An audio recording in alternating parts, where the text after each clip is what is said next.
From LinkedIn News, I'm Leah Smart, host of Everyday Better, an award-winning podcast dedicated to personal development. Join me every week for captivating stories and research to find more fulfillment in your work and personal life. Listen to Everyday Better on the LinkedIn Podcast Network, Apple Podcasts, or wherever you get your podcasts. The HP AI PC breaks language barriers instantly by translating up to 44 languages in real time, powered by the Intel Core Ultra processor. With the right tools, work doesn't have to feel like work. Learn more at hp.com/AIPC.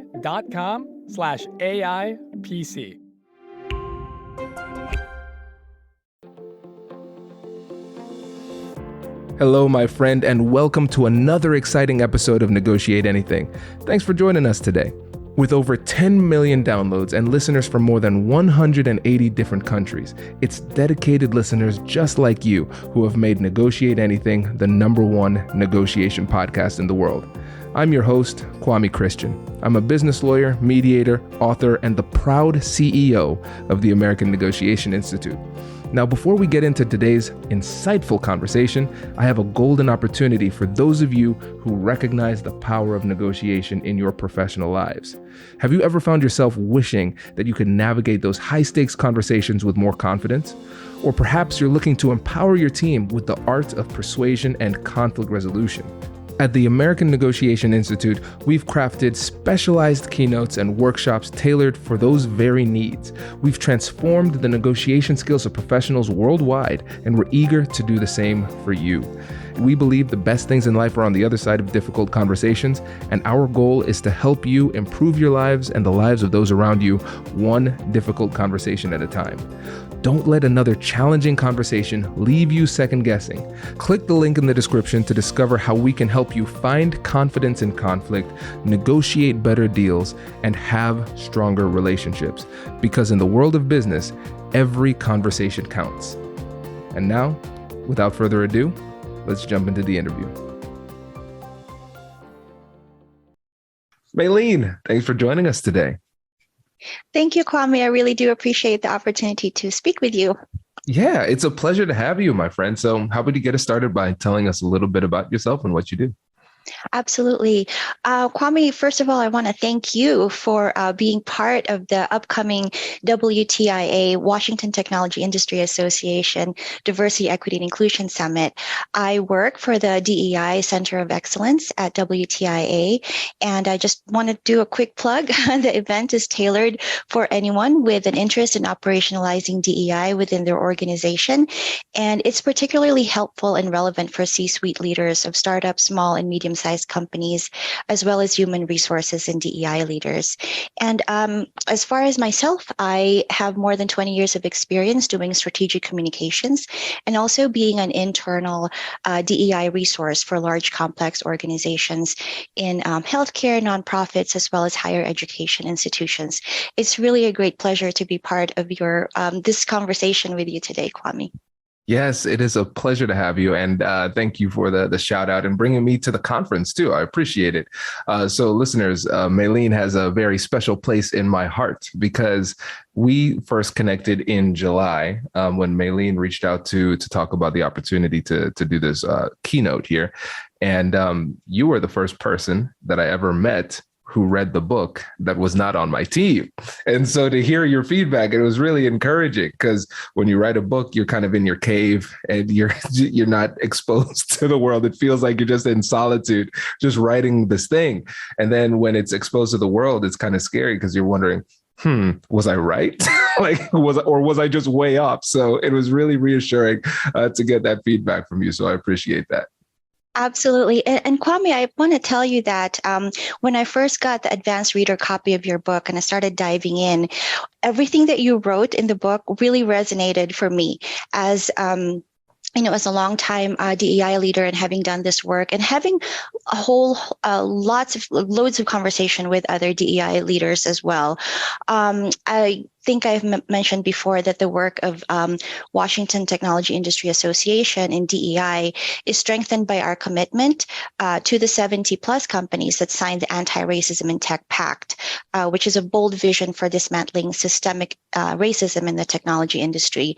And so the DEI Center of Excellence exists to support the pact, as well as organizations at all stages of their DEI journey. And I want to share with you that all of the points that you made in the book in terms of really highlighting persuasive communication, the importance of conflict resolution and being aware of those techniques and strategies are super important in this work. And so I was just really excited that you accepted, the invitation to be part of this keynote, because a lot of the attendees of the summit are really looking for practical applications of DEI concepts in their work. And you really bring a different lens to the work because of your expertise in persuasive communications, as well as the framework that you developed, compassionate curiosity. Oh, this is great. I appreciate this. This is awesome. Well, listeners, for this episode, we're doing a bit of a reverse interview. So Maileen is going to ask me questions, and I get to have the benefit of sitting back and being led by the host. So Maileen, can you tell them a little bit about the questions you're going to ask, what your goal is, and then we could just jump right in? Yeah, absolutely. As I mentioned, Kwame, the DEI Summit is really, tailored for the HR and DEI practitioners that are out there looking for strategic and practical applications of the work. And so we're really looking forward to diving in and having you share about your latest book, How to Have Difficult Conversations About Race, Practical Tools for Necessary Change in the Workplace and Beyond. When I first read the advanced reader copy, as I mentioned, I found most helpful the tactical recommendations for using communications and conflict management techniques to advance DEI conversations in the workplace. I want to share that I agree with your premise that many people, particularly those from the dominant racial culture, avoid conversations about race because of fear of discomfort or damaging important relationships, being misunderstood, or perhaps even ostracized, especially in the workplace setting. And so what you offer in How to Have Difficult Conversations About Race are really practical guides for making these crucial conversations easier and more productive. Thank you. No, that's great. And yeah, you're absolutely right. The fear is real for everybody involved. And I think one of the biggest points to remember is that emotions don't play by our rules, even within ourselves, right? Sometimes we don't feel justified in the way that we feel, but it doesn't change the fact that we do feel the way that we feel. A lot of times we don't feel other people are justified in feeling the way that they feel, but it doesn't change the fact that they do, in fact, feel the way that they feel. And so regardless, those emotional barriers, either within ourselves or within others, they're going to be real and they're going to have an impact on the conversation. So we have to accept that they're real and come up with a strategy to still have productive and constructive conversations, even though those emotional challenges exist. Absolutely. And thank you for starting with that, really making sure that we are aware of the emotions that are in these conversations, that are present in these conversations.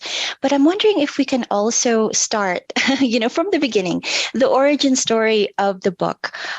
So you explained in the introduction that after the racial reckoning of 2020, you were at first reluctant to jump into the fray, even though this is your expertise, right? You help people have difficult conversations about very difficult topics and kind of, get them moving in the direction that you intend to. So can you share a little bit about your journey for breathing life into this book? Yeah. And Maileen, I feel like reluctant might be a bit of a euphemism. I think I was openly resistant to jumping back in. And so listeners, so let me give you a little bit of historical context. So after I graduated from Ohio State's law school and the Master of Public Policy, I did the dual degree and finished that up. And my first stop was at the Kirwan Institute for the Study of Race and Ethnicity. So I was doing civil rights type of work. And so I did that for about like 2 or 3 years. And I was just emotionally burnt out. After all of that time working, I had not solved racism, believe it or not. right? And so it felt like I wasn't having an impact with the work that I was doing. And a lot of times people suffer from advocacy fatigue, where you keep on pouring into something so much that you just burn out just out of emotional exhaustion. So I said, you know what, I'm going to pivot and I'm going to try to run as far away from this as possible. So I started my practice in business law, started doing more mediations and things like that. And then eventually that turned into the American Negotiation Institute. And now the company is what it is today. But when 2020 came around, I was avoiding this. I was using the ostrich technique. It's been working for me for, 3 years or so. So I'm going to say, well, this will just blow over. I'm going to avoid this. And so to let listeners know just how far out of the game I was, I blocked everybody on social media who ever talked about politics or race. And I stopped watching the news completely. And so I was happier than ever. Mental health wise, I felt great, but I was very ignorant to what was happening. And one of the people that I blocked on social media, just to show you how far I went, was my wife, Whitney Christian. Our relationship was great. It was fantastic. But I was like, Whitney, you're a little bit too woke for me right now. I'm trying to avoid all of this. And so when 2020 rolled around, I was doing the exact same thing, trying to avoid the situation. I didn't want to talk about race. I didn't want to hear about it, nothing. And so then Whitney, obviously, she listens to the podcast too much because now she can negotiate. And so she had a tough conversation with me. She said, Kwame, your whole brand is about stepping up and having these difficult conversations and turning conflict into an opportunity. So how does it look for your followers, your fans, the people who look up to you and look to you for information, that you are actively avoiding one of the toughest conversations that's happening in America today? Hello, my friends. Before we get back to today's episode, I want to ask you a question. Have you ever wondered how to elevate your team's negotiation game and how you can help the folks on your team have better, difficult conversations? At the American Negotiation Institute, we offer transformative keynotes and workshops tailored to empower professionals with top-tier negotiation and conflict resolution skills. Whether it's a keynote for your next event or hands-on training for your team, we've got you covered. Don't just negotiate. Master the art with the American Negotiation Institute. Click the link in the description to find out more. Elevate, negotiate, and succeed. Introducing the HP AI PC, your powerful AI assistant. Easily search through personal files, gain valuable insights, and make smarter, more informed business decisions. Unlock the future of work today with the HP AI PC, powered by the Intel Core Ultra processor. With the right tools, work doesn't have to feel like work. Learn more at hp.com/AIPC. And so when I was faced with that level of hypocrisy, I had to step up and do something. And I put together this free webinar, a town hall for everybody. And the post that I made for it went viral. And there was a lot of interest. And from there, a literary agent reached out and said, Kwame, this is your second book. And I did not want it to be my second book.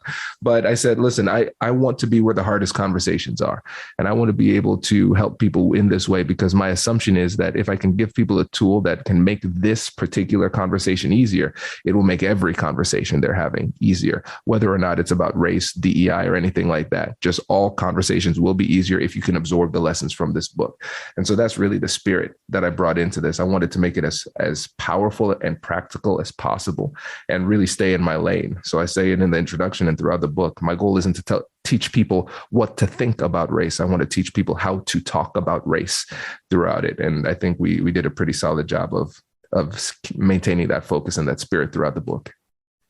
Yeah, absolutely, Kwame. And as I mentioned earlier, everything that you wrote really resonated because you really provided some very practical and applicable, tips that people can use, in these everyday conversations, especially in workplace settings where there's maybe a little bit more risk for certain people, right? To really bring up race and also to advance the conversation. So thank you so much for doing that. And I wanted to talk about the specific techniques and strategies that you talked about, particularly with persuasive communication. So, of course, in your work as a mediator, as an attorney, as a trainer for negotiations, this makes total sense. And being able to convince others that have different opinions about your point of view and your arguments is really critical. And can you explain more? And you alluded to this earlier, but can you explain more about why you believe this approach also applies to conversations about race and racial equity, especially in the workplace?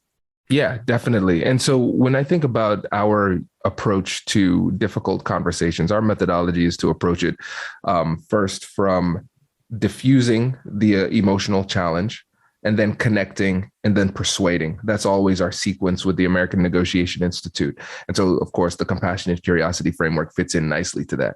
And so I think a lot of times in these conversations, we approach this from a position of superiority, either intellectual superiority or moral superiority. And we think the strength of our argument by itself should be enough to win the day. And there is no world where that is the truth. Like, that doesn't work in law. That doesn't work in business negotiations. It doesn't work in mediations, and it doesn't work in these types of conversations. And so here's the thing. The way I see it is that difficult conversations about race and other sensitive topics, because we can broaden this, right? But for the focus of this conversation, difficult conversations about race are difficult because of emotions. That is the main thing. There are going to be psychological and emotional barriers that make this particular conversation more challenging. And because of the heightened level of emotionality, there's going to be more barriers subconsciously to this particular conversation. And so it's going to be harder for us to graduate to a rational discussion, the discussion that we want to have, because both parties, for whatever reason, have their emotions. And these types of conversations, especially about sensitive issues, are going to trigger more emotionality because of two reasons. First, it's going to be identity, then it's going to be morality. So identity answers the question, who am I, and what does it mean to be a person like me? And what does a person like me say or do under these circumstances?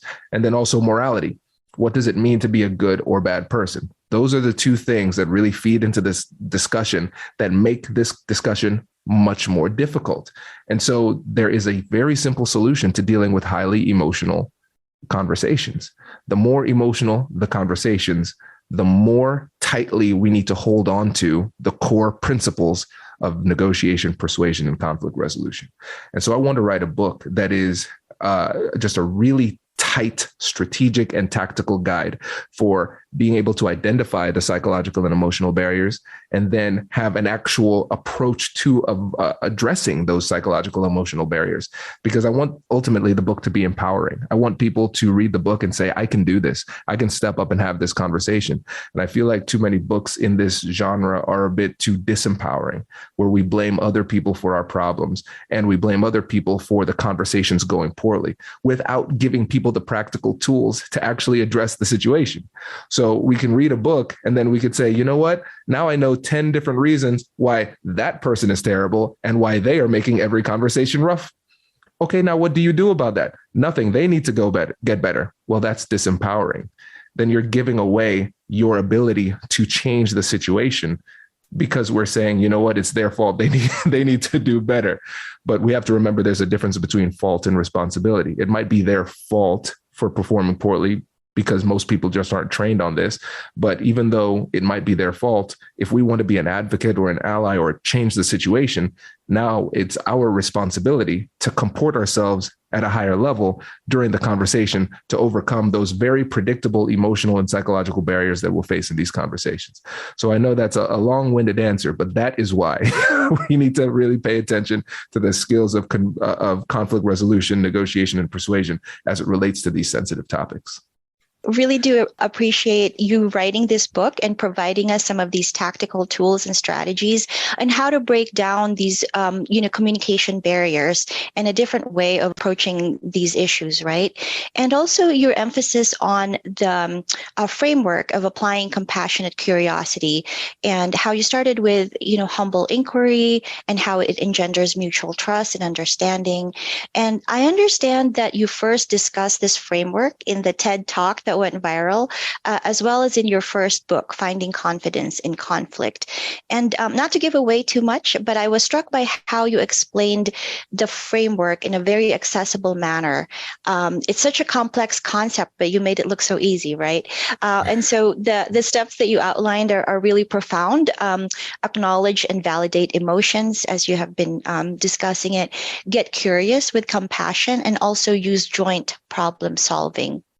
Can you share a little bit more about why compassionate curiosity works in productive conversations about racial equity, especially in the workplace context? Perfect. Great question. Yeah. And so you're right.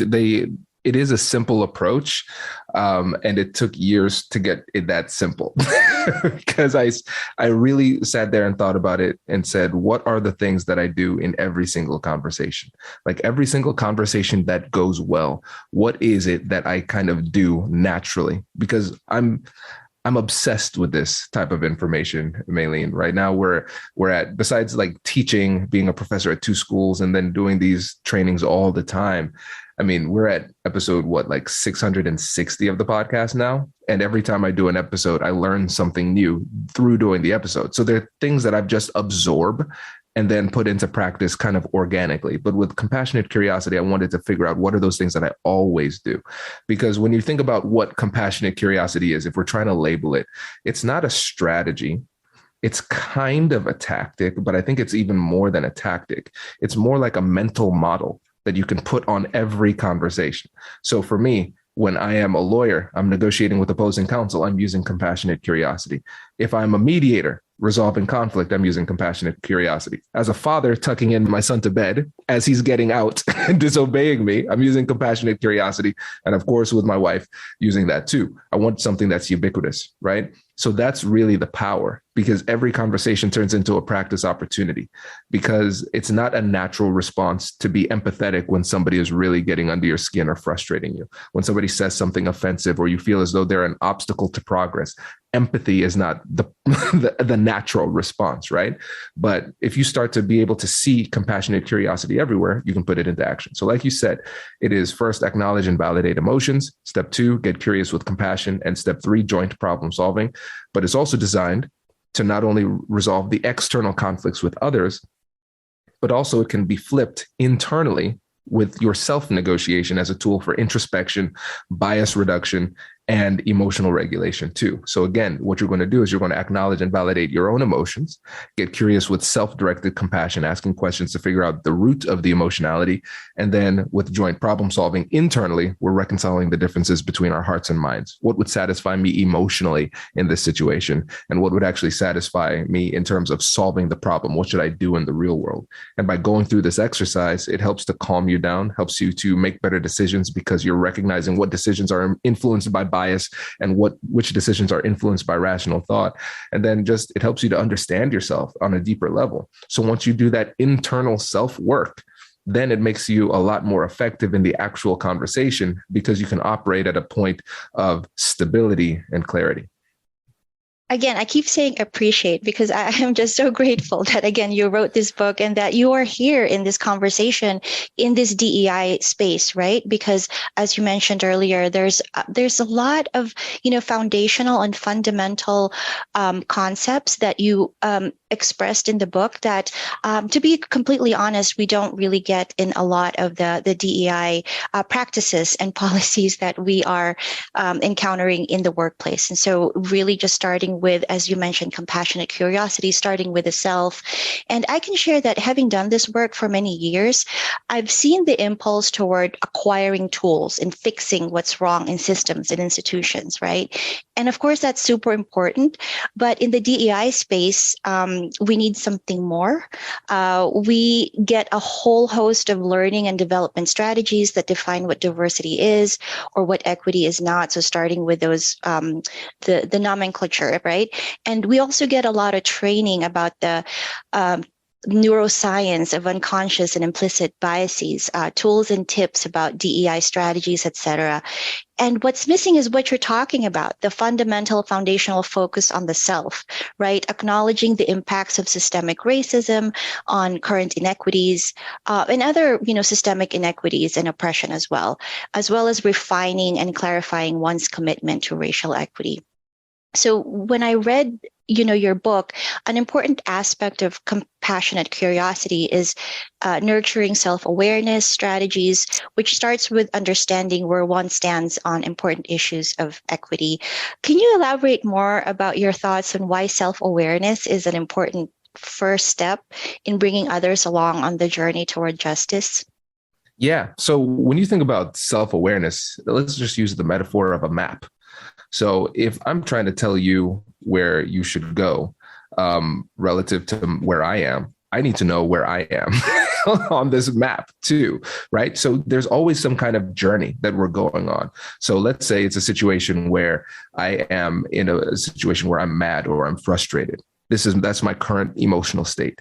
And so in my mental roadmap, I'm trying to get to a point where I am not feeling that anymore, where I have higher levels of stability. Okay, great. So if I'm trying to chart that out internally, how do I get there? I need to know where I currently am, right? So we know where we want to go, but we're not always clear on where we currently are.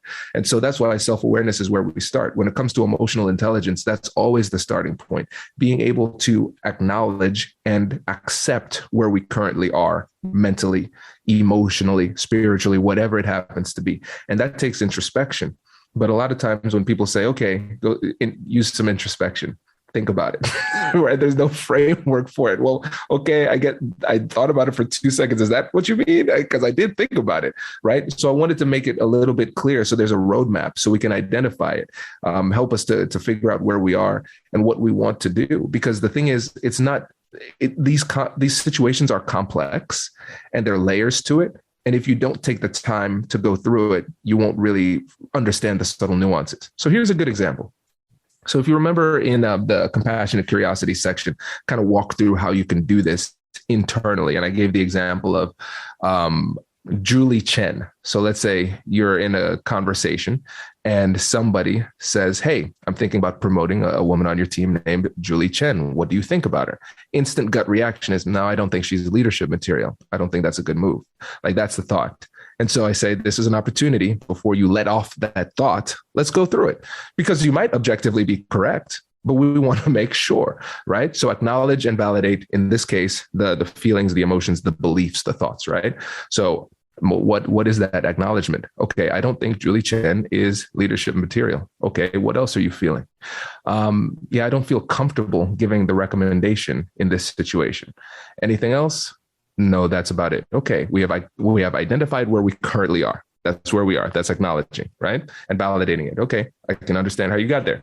Then we take it to the next step, getting curious with self-directed compassion. And the self-directed compassion is very important because a lot of times you might not like what you find when you go through this process. And if you're confronted with something about yourself that you might not have known is there, but you might be embarrassed or ashamed of, if you don't approach it with self-directed compassion, you're going to stop the process short because you don't like what you find. And then you're going to move back and say, oh, I'm an evil person. I don't want to think about this anymore. Right. So let's see, continuing the process. Okay. So you don't think Julie Chen is leadership material. What led you to that conclusion? I'm not quite sure. I don't have a clear answer. Okay. Was there something in particular that she did that was wrong? No. Okay. Well, how have her reviews been when she's on a project? How does she do? Well, her projects are always really well done. Has she expressed any hesitation to join being a leader or any desire? Actually, no. She mentions that she wants to be a leader and she wants to rise to the ranks. And when she has leadership opportunities, how does she do? She actually does pretty well. Okay. So we got curious with self-directed compassion. Now we're painting a picture. So now we're at the last step. Reconciling the differences between our hearts and minds. So emotionally, what would satisfy me in this instant? And then what should I actually do once I do this calculation? So emotionally, I want to be a person who's making good decisions based on objective information. I don't want to be a person who lets my personal biases get in the way.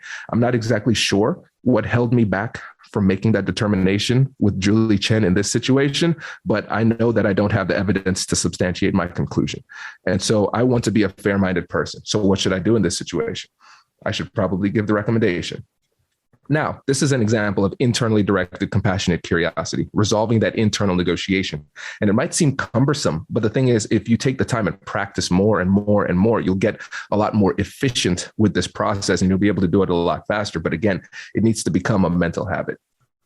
Thank you so much for walking us through that example, Kwame. I think it's an excellent, illustration of how to use compassionate curiosity, particularly the self-directed pieces, into creating, the opportunity for more, inquiry about certain decisions, et cetera. And all leaders should definitely practice, as you mentioned. I was just wondering, in your experience with kind of bringing up the emotionality that, conversations about race and racism, may engender or may bring up, how do you think people should deal with that, especially in the context of workplace settings that may not have space for, emotions to be acknowledged, et cetera? So. Yeah, I think one of the things we have to realize is that sometimes our workplaces, like you said, they're not equipped for these difficult conversations. In order for us as an organization, again, we're focusing on the workplace, to be able to have these conversations effectively, we need to have the right mindset, the right skill set, and the right culture. So mindset, we have to put our minds in the right spot. We have to have the right goals, the right focuses, those type of things. And then in the book, we walk through that. You have to have the right skills. So you need to know how to have difficult conversations. Most of us are woefully underprepared for how to have difficult conversations in general. And then we ask leaders to have conversations about race, and they haven't been equipped for that either. So how well do we expect these things to go? And then lastly, we have to have culture. The organization has to have a culture where people can feel comfortable, safe expressing themselves in these situations. We have to understand, when we think about a safe space, that doesn't guarantee us or entitle us to comfort. It entitles us to share our feelings and opinions without reprisal or repercussions, those type of things. You're not going to be punished for expressing yourself. So those are the three things. But what we want to do within our relationships, within our interpersonal relationships with other people as we're having these conversations, is think about our relationship as a culture. We want to find a way to make that person feel safe expressing themselves in this conversation. And I think a lot of times when it comes to the concepts of listening and the concept of vulnerability, those are reciprocal in nature. If somebody is not listening to you, sometimes you need to listen first in order to make them feel safe enough and comfortable enough to listen to you. If somebody is not being vulnerable with you, it might require you to be a little bit vulnerable first. So then they can see, okay, it's safe to be vulnerable in this situation.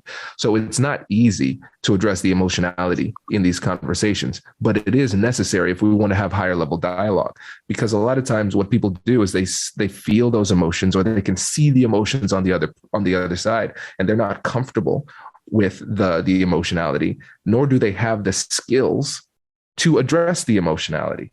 And so it just festers.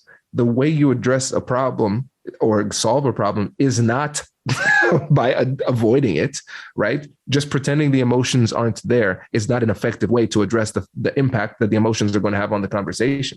So if you want to be successful, you have to address that emotionality. And so that's why that framework is so important for addressing the emotionality and helping the person feel safe expressing themselves with the conversation they're having with you.